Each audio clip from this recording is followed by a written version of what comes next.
Hi, Susan. Hi, Laura.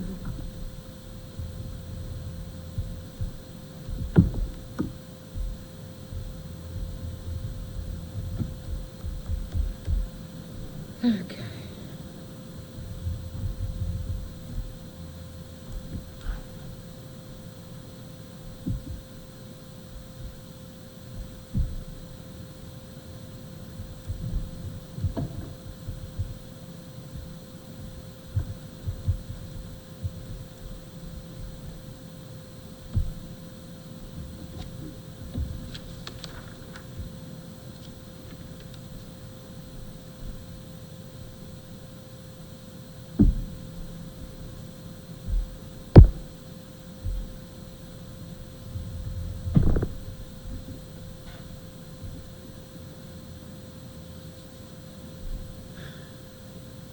You all set?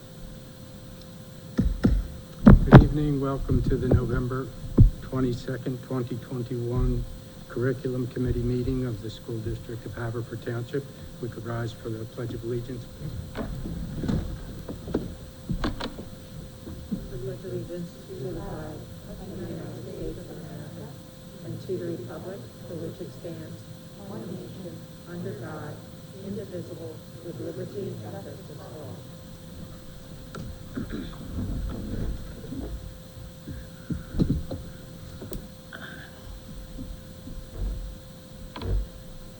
Tonight's meeting is on the high school course selection guide. Turn it over to you. Great, thank you, Mr. Feinberg. Good evening, everyone, members of the board, Dr. Rushi, administrators, and members of the public. Mr. Dunnigy, our high school principal, and his team are pleased to bring you this evening our 22-23 Haverford High School Course Selection Guide update. Joining the presentation team this evening are also Haverford Assistant Principal, Mr. John Baradoni, our Humanities K-12 Curriculum Supervisor, Mrs. Sandy Connolly, and our K-12 STEM Curriculum Supervisor, Dr. Jeff Nesbitt. We're going to bring this guide to you before the board and the public each December. In the year prior to the development of the guide, we typically are engaged in a curriculum review cycle. This is an audit of our programs, and it allows us to determine what, if any, changes should be made to our course offerings. You may recall that in recent years, we've added social studies electives and shifted the approach to many of our science courses. We typically develop or update the courses in the fall, and this year we do so for the areas that have been engaged in an audit process over the past 2 years. We review the guide annually to determine if we should make any deletions, and we do not see the need to do so for this school year. Tonight, we'll present the proposed additional courses in the areas of computer science, physical education, world language, music, business, and family and consumer science. At our next board meeting, the board curriculum representative will share information about this presentation during board reports. And then at the following board meeting, we will ask for the board's approval of the actual course selection guide. Once this approval is granted, then we will publish the guide to students and families who will use it in the course selection process in January and February. Now, I'll turn it over to Mr. Dunnigy, the principal. Just before I do want to mention that Mr. Dunnigy is going to share some additional courses. I want to just let the board know that these proposed additions do not require any additional staffing. So this will all can be done. These courses can be done with the current staff. All right, Mr. Dunnigy. Thank you, Ms. Saxa. Sure. I gave to each board member our course listings. So these are our courses. This course listing guide is on our website next to course selection. It's just a handy little cheat sheet of all of our courses that we offer at the high school. And you can see there's a lot of them. It's 2 pages. It's about 8 font. So we have a lot of offerings at the high school that we're very proud of. And Mr. Dunnigy, can I just mention also that there is access to the full draft of the course selection guide in the agenda this evening, and the course additions that Mr. Dunnigy is about to review, I believe they're on pages 20 and 21 of that course selection guide, if anyone wants to pull that up as they're looking through. Sorry to interrupt there. Yes, and like Ms. Sachs said, it's the full descriptions in the guide. All of our courses are well-planned. Our courses sometimes take years to develop. They're all in collaboration with teachers, other schools, students, obviously our curriculum department. We try to stay very relevant. We try to stay competitive. We try to stay rigorous. And we try not to do anything that's trendy or a fad, okay? We try to make sure our courses that we're offering our students help make them successful after high school. That's the main goal. So each year, different departments propose electives or courses that we want to add to all those courses you see on that two-page handout that I gave you. Tonight I won't be talking about history or English because they are in development of their courses, and it will take a whole year before they bring us new courses, okay? So everything we do, I just wanted to make sure that the public knows is well thought. So our first two courses that we're proposing is Intro to Data Science and AP Computer Science Principles. So you see they have science in them, however, they're math courses, okay? So we just wanted to trip you up a little bit at the beginning there. We began AP Computer Science at the high school a couple years ago. So this is the latest course from College Board.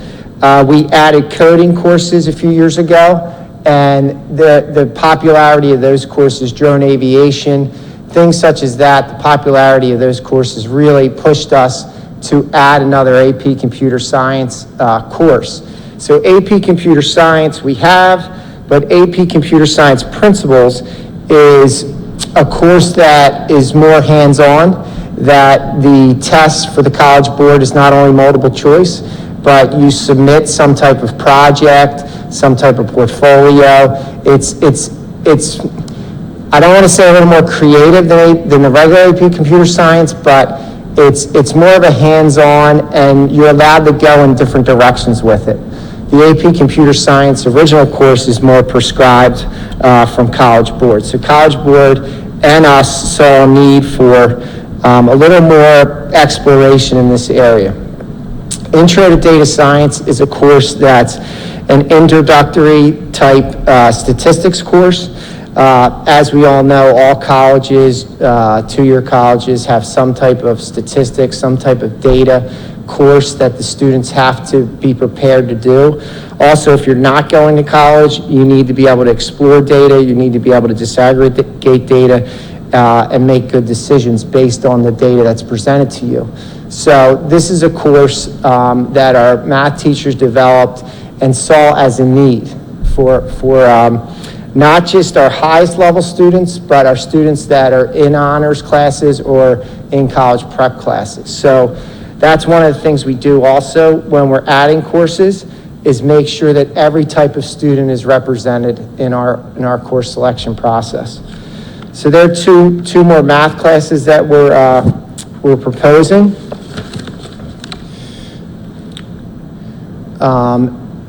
And then we have two phys ed classes that we'd like to propose, Advanced Personal Fitness and Functional Fitness and Sports Performance. Functional Fitness and Sports Performance is, the easiest way to describe that is a CrossFit type class. We are getting a new fitness center, and we want to make sure that our courses for the students are up to date in what they can do outside of school. All right, so it's be healthy, lifelong healthy people. We still do the stuff you do in gym that we did as kids, play some games, play some floor hockey, but now it's time to keep up with the Joneses a little bit in this area, make sure our lifetime fitness programs match those that, you know, when you go to a gym or you're just on your own or in the neighborhood, you're doing things that you've learned in class that you can do by yourself or with a small group. So our phys ed teachers, We also have, our phys ed teachers got together. We have students who really like gym. And I know it sounds funny, high school kids really liking gym, but they do. And they like that physical and mental break during the day. So we wanted to add classes that match their enthusiasm. And believe it or not, most of our students like gym, because there used to be a stigma to gym where people didn't like going to gym class. You go to gym class, and then you have to go to other classes. So sometimes you see on TV, people having dodgeballs thrown at their head and stuff like that. That doesn't happen at Haverford. So our courses are more in tune with what's going on in society right now. And you do not have bad uniforms. You don't have ugly gym We uniforms. don't have gym uniforms anymore. You don't have to write your name on your chest. That's a good reason, yeah. So these courses are modernizing. We have the facilities now that we'll be able to do some of this stuff. So we wanted to match our courses with, what's going on in the world, and then our facilities also.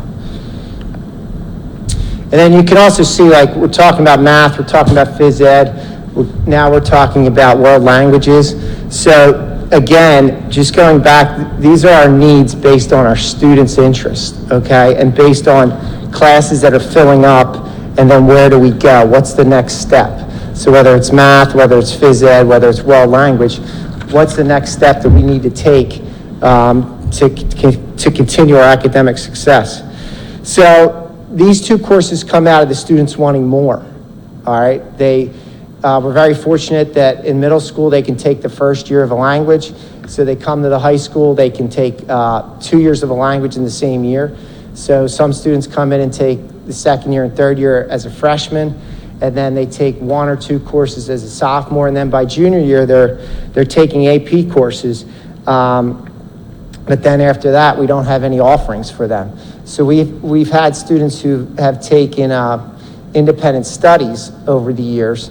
And that kind of spurred these conversations a couple years ago. What else can we do to help immerse the students in our world languages? And these courses are, again, a little more worldly, a little more hands-on, a little more exploring the culture, continuing to speak the language, write the language, but what else can we do that's the next step? And then the world language teachers came out of, that's what the conversations came out of. So project-based, again, collaborative projects, which is what society is telling us is needed from our students to be college and career ready. So these are the next step. You do not have to take AP to get into these courses. But students kind of run out of courses, or students don't want to take an AP because they're taking maybe other AP courses, or they have a challenging enough schedule. So this would be somewhere, in between an AP course. And for those who already have taken AP, they continue to foster their love of the world language. But they need to speak the language, yes? Yes and no. A little proficiency. You can't just jump into the course if you've never taken a world language. But no, you don't have to be fluent in the language. It's just most of the students who do go into these really love the language. Right. They're nearing fluency, but you don't have to be fluent. So I see the one of the Italian-speaking world, which would be my grandmom's kitchen, I guess. Correct. But it talks about via cinema. So I'm interested to know who's picking the movies, what kind of curriculum are we writing around the movies, the cinema? How's that look? Well, the teachers are picking, what films we're going to watch. Some of them are just American films translated to Spanish, so they watch it in Spanish or they watch it in Italian. It's not it's not Octavius and they're just watching the whole thing. It's something where So there are other documentary type films that we can see. yes, right. they're very G-rated, very, again, we're fluent, we are fluent at times, but we're not to a point where we're just walking around the hallways talking in the other language.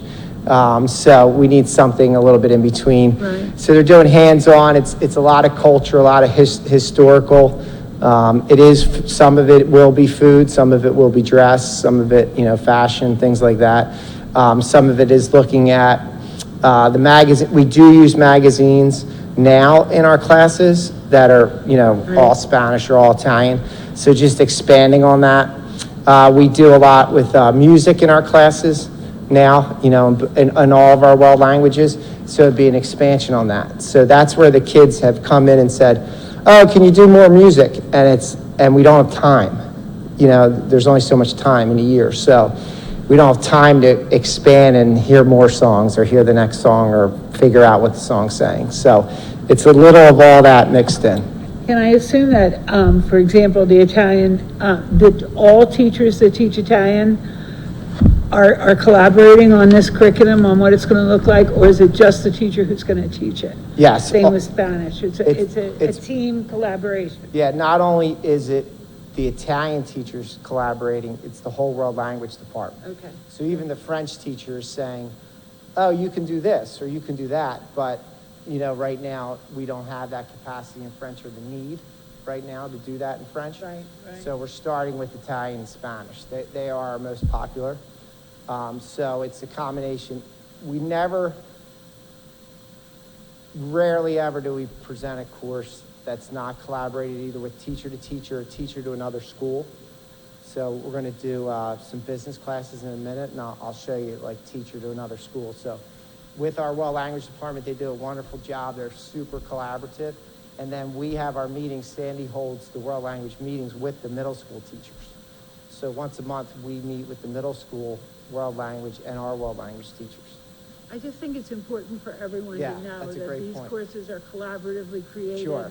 Yeah. Sandy's in charge of, Yeah, it's not just a teacher saying, hey, I want to cook. Sophia Loren, I just Yes, want to. yeah, exactly. It's everything is a super collaborative process, and then from there they take it to these guys, who then we all meet after they take it to these guys, and then they take them to Saxa. There's a lot of layers to these courses. Just a I know that, suggest- but I want everybody to know that. Sorry, just a suggestion in the draft course description. If it's not clear to me, and it sounds like there's a little ambiguity about what the prerequisites are. There's no like prerequisite colon, certain levels or certain years. It does say the course will be taught primarily in Italian or Spanish, but it might be helpful to Sure. indicate, like, is this something you can take in 9th, 10th, 11th, and 12th grade, or is it best after you've completed a Yeah, certain sequence we'll of classes? definitely add that. That's a great suggestion. Thanks.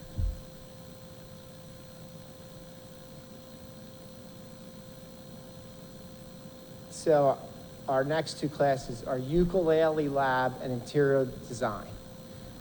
So ukulele we have ukuleles in our music department now, believe it or not. We also have a guitar club that has students that come and play the ukulele. So again, it's like, how did you come up with ukulele? That sounds, kind of out of the blue, but it really isn't. And we have a group of students too who play the ukulele or guitar that aren't in our music program, okay? And our music program is wonderful, but these group of students, they like playing the ukulele and guitar, but they don't want to be in the band or be in the chorus, which is completely fine. So our music teacher, in particular, Mr. Fine, and then Mr. Althouse runs our guitar club. They notice that there's this group of students that we can reach out to and get into a course. So it's a little 1-quarter course. It continues, to foster lifelong learning, love of music, all great things. And it just came out of, Mr. Althouse started the guitar club about 3 years ago. And then from there, students started showing up with electric guitars, ukulele, And then Mr. Fine sampled it a little bit in his courses, and what he was finding was the students really had an interest in it and didn't feel it was too difficult to learn, even if you've never, picked up an instrument. So it was kind of a neat thing to see. And then from there, they developed the course, and what we're hoping is to have one section of the course next year. We don't know how much it'll grow, but if we can get one section of students who aren't in the music program or aren't doing a course like this, I think it'd be great, a great addition to everything else we already offer in the music program. Do you have to have your own ukulele? You don't have to have your own ukulele. We have 20 right now. You can bring your own, and our teachers are very good with that. You can bring your own ukulele, and then if for some reason we get to a point where we need more, we can get more. And they're very inexpensive. So that's the other thing I did not bring up. All of our courses really cost very little to run. It's the teacher collaboration, and then one of the things they always do is try to do it at the lowest cost, and obviously no cost to the students if they're taking the class. And Mr. Donaghy, if I could just jump in, this is a good example, this ukulele class is a good example of taking a K-12 look. Our music teachers at the elementary level had just recently requested some professional development in the area of playing the ukulele and have requested some instruments, so that we're going to begin to build some interest in ukulele throughout elementary school, and then hopefully it will grow into more students wanting to take this course at the high school as well. I don't know. Right? Yeah, and it's neat. It's very neat as a principal to see the evolution. So Mr. Fine brings to me, I want to start a ukulele class a few years ago, and you're like, wait a minute, how does that work? How, like the questions you're asking, do they bring their own? It's interesting to see, and then the work that gets put into it, and then how it really connects to not only the music courses, but life skills and everything else we're doing. So it's pretty cool to see.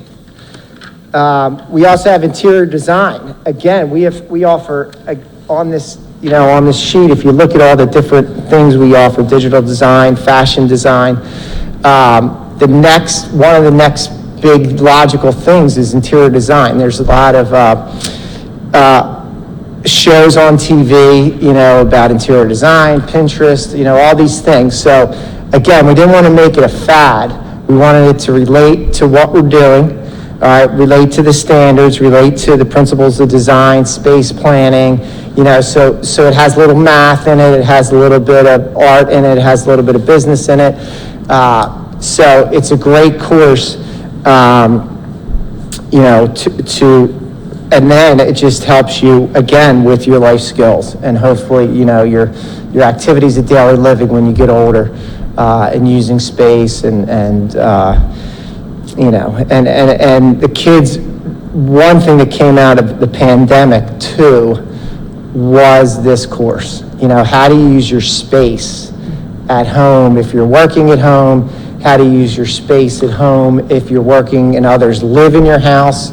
How do you add your own personality to your design? All things like that. So this was being talked about, and then all of a sudden the pandemic comes and it kind of kicked this course into another gear, believe it or not. So it was pretty interesting to see the development of that. So it's hands-on, it's project-based, it's a family and consumer science course. So again, we're continuing to modernize our family consumer science. And our family consumer science offerings are very positive. And very well, we do, that's the one area where at times students have to wait a year to get a class. The rest of the classes, we work really hard to fit you in to the electives. Could I ask a question about that? Sure. For interior design, since it's under consumer sciences, I'm wondering will there be any element of budgeting, since a wish list for your home renovations can sound great, but that might be a good way to interject some, consumer limitations on things? I just wondered if that was going to be a component. There's definitely a budgeting component to the class. Now, for us, for materials, we feel that we can fund the class with our budget without. Yeah, I meant for the students For the to student, realize, yeah, like, you yes, can't build the there's a Taj budgeting Mahal, right? aspect. You can't just Yeah. redo your bathroom. Right. We all know that from having houses. You can't just fix the roof if you don't have any money. So there's definitely, that's what I like about these courses too. It gives them perspective that they can use after high school, and things cost money. So that's definitely a component of this class. Good question. And that leads us to our business classes. Good segue. We're looking to add 2 business classes. So Intro to Sports and Entertainment Management is a class that other schools have, that we've kicked around for a couple years. And we wanted to see where it would fit and how it would fit. And we do definitely have personal finance is such a big need, for students in the district. So Sports and Entertainment Management is a different type of marketing class that brings a lot of relevancy to the students. And then in there is all the business principles in the class through the sports and entertainment lens. They do a project. They have to pick either a team or a entertainment figure, and then it really starts. I've seen the class at another school that I worked at. It really starts giving them a perspective on how much things cost. All right, and then it also gives them a great perspective on the marketing aspect of so many things. So sports and entertainment through that lens, yes, but it gives them advertising, things like that sports figures and entertainment figures do to make you buy a product.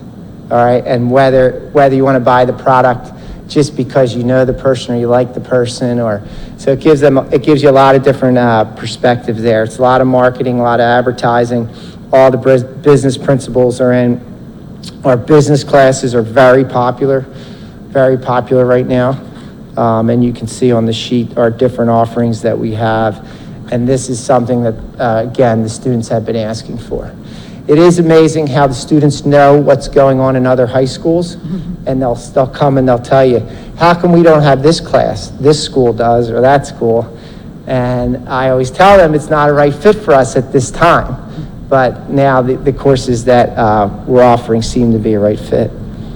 And then co-op education. Right now we have a work-study program where you can submit your work hours, your paycheck, to the counseling department, and you can get credit based on so many hours of work, okay? Which is a great program, builds life skills, gets the students out there. It's primarily a program for seniors who have completed all their coursework. They have a little bit extra time in their schedule. Second semester, they go out and work, they get a credit, so it's encouraging people to get out and get in the workforce. The co-op program is a little more, there's a teacher attached to it. So our work-study program, the counselor's attached to it.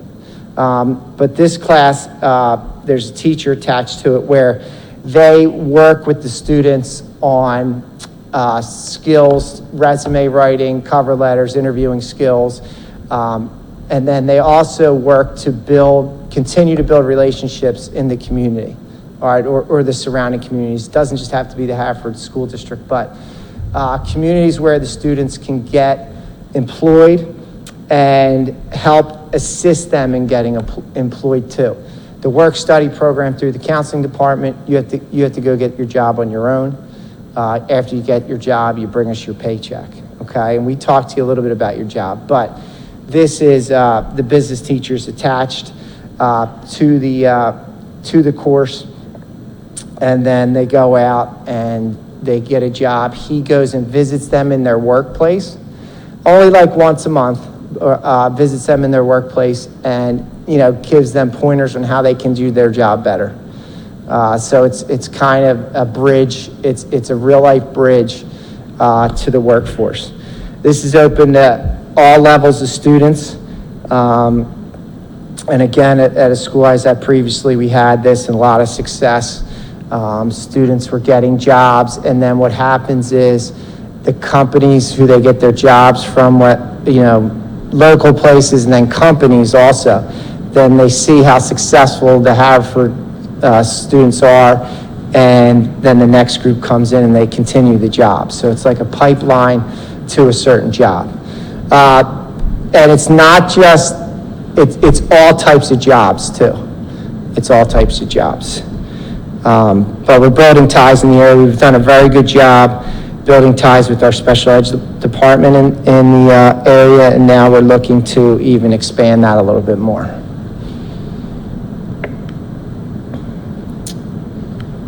Anybody have any questions on that? How do students get to their co-ops? Is that something they're responsible for? That's something, yes, they are responsible for as of right now. And that's usually the way that it has been done. Mm-hmm. We will, though, work with students and try to figure that out for them, okay? We have students right now who sometimes we have to work with their family, sometimes we assist them with public transportation. So that's where this and the teacher comes in and can really get more students out there and working. So we will assist them. And that's usually, again, it's a collaborative effort between the counseling office, the assistant principal, and now the business teacher.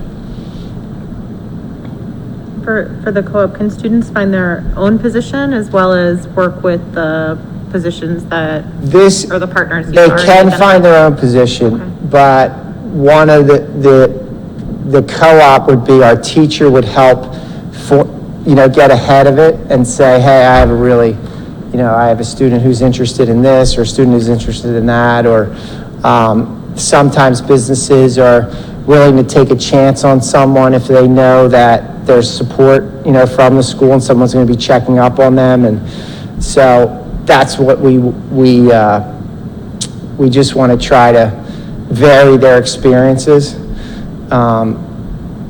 The students do a great job. We have so many students who work that I don't think people are aware how many, students have jobs on top of everything else they do.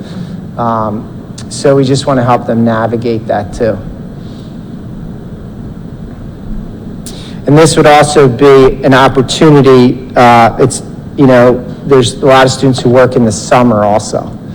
And there's people who always come to us. We have a bulletin board. They call us, and we have all these job, opportunities. But it's kind of right now on the student to get those jobs and to reach out. But sometimes when you're 16, 17, you don't know what to do. You don't know how to go to a job interview. So we talk to students a lot, so they don't even know who do you go to at the Acme to interview for a job. Like, where do you go? You just go in the checkout, like, where do you go? So it's helping them through the process and helping them with their resume writing and things like that too. So again, this course incorporates a lot of different skills into the course. And then just our last thing is our Pathways to Graduation will be in our book. We're pretty good on our Pathways to Graduation because most of the students passed the Keystone, quite frankly. They did postpone it this year, the graduation pathways, but in the future, we make sure that the students who don't pass the Keystones have some type of route, and you see the different pathways, and they're not as complicated as they look.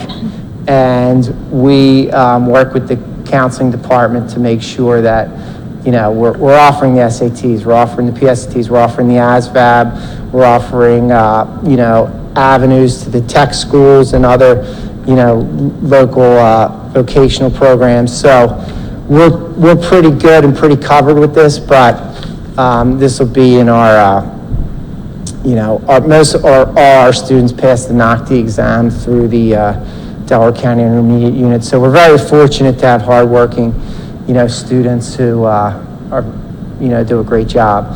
So this isn't a huge concern for us, but we always, we're competitive people. We want our scores to be as high as they can. We want every kid to pass the NOCTI test. We want every kid to have a plan after high school. So these are just the different pathways. And if anybody ever wants further explanation on these, I can definitely reach out to anybody in the public and call them and explain how this all works.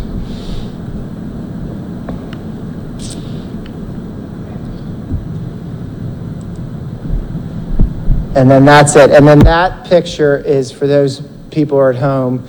You can click right on that on our webpage and see, the different offerings. It's 100 pages, Mr. B. It's a lot of pages. So if you ever have any questions, reach out to the administrators or our guidance counselors, and we can break it down for you. And that's one of the reasons we made a little handy sheet is because people just wanted to know. I don't need all the description, but I really need to know what courses you offer, and a lot of times it's the pathways from 9th to 10th to 11th to 12th, and we can assist you with that. Mr. Donaghy, I'd just like Yes. to add a thank you to you, and as you have described here tonight, this guide is a result of a lot of collaboration and teamwork, the whole high school administrative staff, but also our teachers, our counselors are always reflecting and thinking about what will come next. Our students, as you heard Mr. Donaghy say, not only come to us with ideas, but they respond to surveys when we ask about them. Our teachers are very receptive. Our department chairs are instrumental in making these happen. And of course, Dr. Nesbitt and Mrs. Connolly really work with those departments to craft and cultivate, as a result of the audit process, what we will bring forward. And I just wanted to make sure that we had an opportunity to formally thank those folks and to be a part, to be a part of something like this. It is a really impressive collection of courses, and it has a great depth as well as a great variety. I also wanted to just a special shout out to Mr. Baradoni. This is a lot of work to get all of this updated and together, and he does it each year with some extra support and assistance from Dr. Quinn, of course, who helps with laying out things as well. And so we just wanted to make sure we extended our thank you to them. But I also, just because we have a moment here I have a moment with the microphone, I wanted to extend a special thank you to Susan Minji, who has served as a curriculum liaison, support person, questioner, all kinds of good things, really for her entire tenure on the board. And so having you, next to us as we're trying to make decisions and asking great questions, we are so grateful to you for that. There have been other members of the board as well who serve in that capacity, but I just wanted to personally thank you for your contributions and for reminding us to tell a story and to bring the humanity to the work, right? And really to highlight the wonderful things that are here. And so we will miss your influence, and we thank you for it. Thank you. Thank you. I really enjoyed every second of this. Yes, that's right. I'll get you back for that. I do have another question. Sure. Yes. I want to ask about the Delaware County, the IU, Yes. about the technical school. Now, I'm looking on page 6, and, it explains curriculum, special programs, and it mentions everything, but I know that there is some place where it is in more detail. If a child goes to the guidance counselor and says, I hear they have car mechanics. Yes.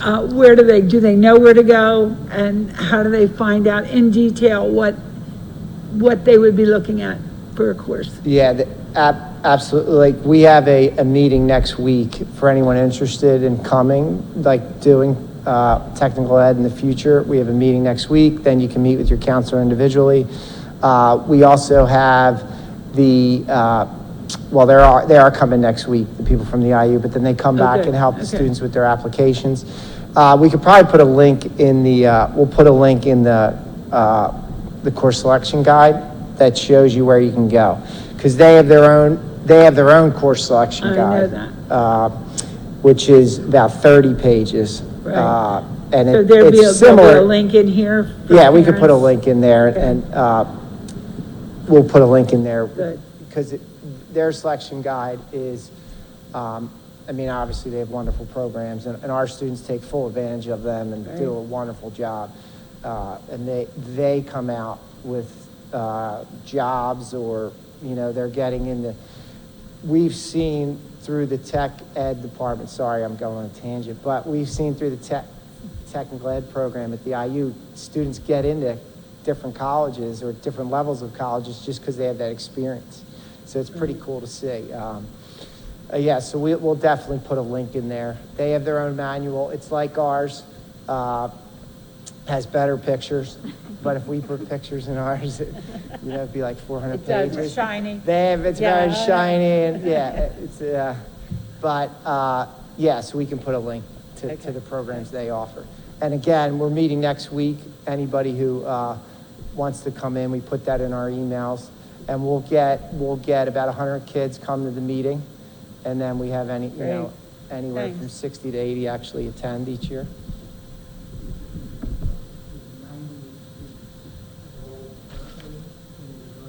$98, Yeah, with the Mag Careers. right. And is that just juniors and seniors? We go lower, right, with the, yeah, great. Oh, good. So good for us, so we're starting to sell them. Cosmetology is a 3-year program, so if you want to do that, you should really If you start as a ever sophomore. get on the board, we're And then- talking about, if you ever go to the IU board, you do get nannies, patties yes. once a year. Yes. I'm just saying, there's a perk.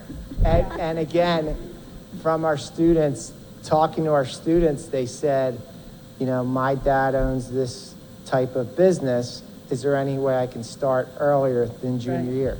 Now you have to show the need and the willingness, and we've placed students in there as sophomores, and they've done a wonderful job and been very successful. And then when they're working in the summer, they're doing some really high quality things, and they're making some nice money for being a teenager. So it's just listening to the students and telling us what they're interested in is really driven, Great, this manual. thanks, Pete. I had Can I a- go back and ask a couple Sure. just detailed questions for my notes?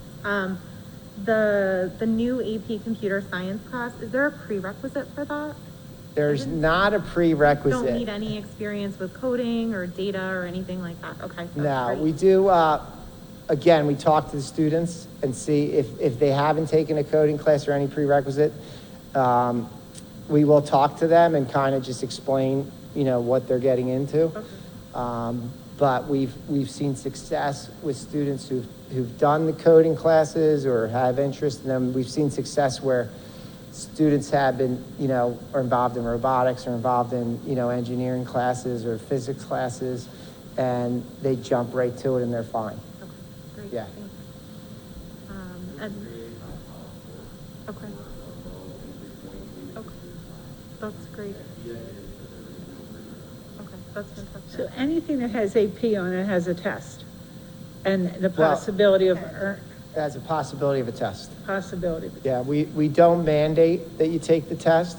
Oh, right, okay, We encourage, depending on how many classes you have, we have some students who have 7 AP classes. So might be asking a lot of them to take 7 AP tests. yeah. They're also $100 a test. But if you're taking one course, we really encourage you to take the test. Right. And a lot of times students don't take the test because they're nervous about not doing well, but we have an 86% passing rate on all the tests, and some of them are hard. Some of them are really hard. But so we encourage them, and studies have shown even if you don't pass, get a 1 or a 2, it's still there's a lot of future correlations that you're successful in college, and so we encourage the teachers, again, know their students, so they might have a conversation with the student that might not do well, or they'll have a conversation with a student who says, I'm not taking the test, and they say, you should take the test, you're gonna do well. So a lot of it is a confidence thing, and it's a fear of the unknown, never have taken them before, but our students do really well when they take the test. It's just, we have to weigh a lot of different factors in how many they can take. I mean, you and I could debate AP tests for We the could rest of debate our it all, night, you but we could, won't. that's a whole different Thank you. PowerPoint, yeah. But we A will. lot of pros and cons. Yeah. Yeah. Another question, just a detailed question, intro to data sciences. First of all, I teach that at the college level, so I'm Oh, there you excited that go. we're offering that, it's great. Geometry is the prerequisite, but not stats. That was interesting to me. Did I get that right? Yeah. Okay. Okay. Hey, I'm sorry, Dr. Nesbitt, would you mind going to the microphone? Thank you. So the course is actually created, and you might have noticed that it was offered as both honors and non-honors. So you can take a data set and you can analyze it and represent the trend. Is there a positive trend, a negative trend? And then you can get into much more analysis of that exact same data set. That's kind of the idea of the course. Okay. Some of our students who are, as Pete mentioned, Mr. Donaghy mentioned, maybe college prep, but may not be going into math or science. We found that sometimes when we're teaching some of the abstract concepts in Algebra 2, when it's the last math class that they're ever going to take, they may never take a college math class, that an analysis of data would be better for those students. But we may also have students that end up in this data science that have already had calculus. And we want to be able to fit both of their needs, and we really think with technology, we're going to use a lot of technology within the course, Google Sheets, and analysis that'll all be done on their Chromebooks, that we can do both a low analysis of data and a high analysis of the exact same data set. Okay. Yeah, that's great. Yeah, and that was what I was wondering, is if students did go into that class with no prior knowledge of statistics, that they would get everything that they need and they wouldn't sort of be struggling. So that's great. And then the two classes, the world language classes, those sound really interesting, but they are at the honors level. Is there any sense that those would maybe in the future be developed for students not at the honors level? So maybe students who weren't going sort of all the way through with languages, but really wanted to have that like immersive, engaging cultural understanding. Do we have classes like that, or is that something that we would consider? Yeah, go ahead. Thanks for that question. So the world language teachers are in their audit right now, and they're already working to make their experiences more immersive, more conversational, looking at readers and things like that, so that it helps them to apply their the learning of the language. This course, because it is going to be spoken a lot in the home language, either Italian or Spanish, and that's why it's the honors level, because it's really the next step. What do I do now that I have learned my language? I've applied this. I may have even taken the AP test, but I still want to keep, I keep wanting to practice that language, or I'm not taking the AP test yet. I'm going to be taking it, and I don't want to lose the language so that I can be prepared to take it. So it really is that upper level. Okay. And so I think that adding a little bit about the prerequisite will help, so that at least students aren't coming in as, beginners in a language and they've had only one level or something, thinking that they'll be able to analyze film, or have deep conversations in the language. So that's why. Thank you. Yep. I had a couple of questions and comments. One is, I think Mr. Donaghy at one point in the presentation, you said, our kids will, talk about classes that they see elsewhere. I just want to make sure that the community understands that we have an awful lot of classes that have to be the envy of many Absolutely. students all around. I have friends who have students in other districts or teach in other districts and are just so impressed by the variety of offerings.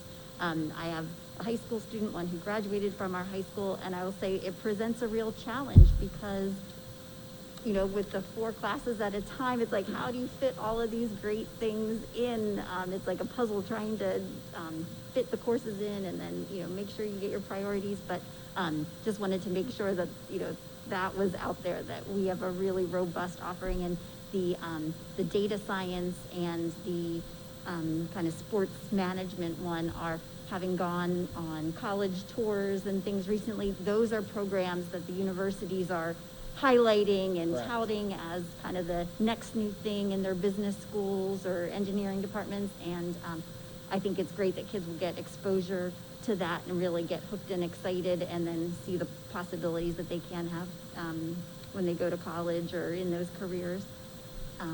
I did just have one kind of technical question, like Laura did, for the 2 gym classes that are listed. Yep. So our students have to take 1.5 credits, Yes. and that's, is that 9th grade physical fitness, and then, They have to take, Health. yes, they take health and they take 9th grade. and so these phys would ed. come as the 3rd, or even if you want to take a 4th and a 5th, or, could you just talk about how that Yes. fits with the Yeah, requirements? so you have to take a .5 in freshman year of phys ed, and then you take a .5 health sophomore year. So you have to take another class, you have to take another gym class. And so these you can take as the other gym class, or we do have students who take more than 3 gym phys ed classes. So that would be, this has been, we've been seeing a trend where we have a class, weight and fitness. Just make sure I got the name right. But we have weight and fitness, and we're seeing all types of student in that class, fitness and weight training. So we're seeing all types of students in that class, and they want more of the modern individual workouts. You know, individual smart group workouts that aren't sports related. They're not like soccer or baseball, or, you know, they like that too, but the trend obviously is going this way. So you can do either. You can take it as your 3rd class, or you can take it as your 4th class. Sometimes, again, when you get to senior year, you've taken a bunch of classes, you've taken a variety, and you might have a really tough schedule, and they want that extra gym class as a point of, you know, where they can get a mental break, you know, through physical activity. So they look for an extra gym class, but they don't want to play, you know, team games per se. They would rather be learning how they can physically improve themselves instead of having to do it in a team atmosphere. Okay, thank you. I have a question and Yes. some comments. You had mentioned that the AP exam now is $100 a pop. $100. And I just, for the benefit of the public, Sure. if we have families or students Yep. that's a burden for, how do we deal with it? Yeah, so we have a fund that was set up years ago for students in need for anything, you know, AP tests. We do a great job at the holidays helping out families in need. Fees, you know, even a prom or something like that they don't have the means to do. We assist. Again, they're individual conversations, either with the guidance counselor or the administrators, you know, private individual conversations, and we make sure that you know, everybody has the same opportunities, you know. And we're very fortunate that people are very supportive in the community, you know, have given donations over the years. So we have a student fund that's set up to assist with those type of things. That's great, I thank you. know for the PSATs, SATs, Yes. there's assistance for that too. Free and reduced lunch students have a reduced fee, or it is free. SATs and AP exams. You have fee waivers, they're called, through the College Board that we get, and the counselors know, and we already have lists for that. So we've never, fortunately, had to turn a student away because they didn't have money to do something. I want to echo Ms. Sachs's acknowledgments and thanks to everybody who's been involved. This is a 119-page course selection guide for the 2022-23 school year, and I'm looking back. I think my first course selection guide was 2001. So, you know, it's been a long haul to watch the offerings change and expand, and it's just Bridget said robust. I think that's a good, you know, a good term. You know, we're not just reading, writing, and arithmetic. There's a wide variety of opportunities and interest areas to build whole people. And it's just wonderful to see the wide array of offerings that are available. So, good job. Thanks, everybody. I agree, absolutely.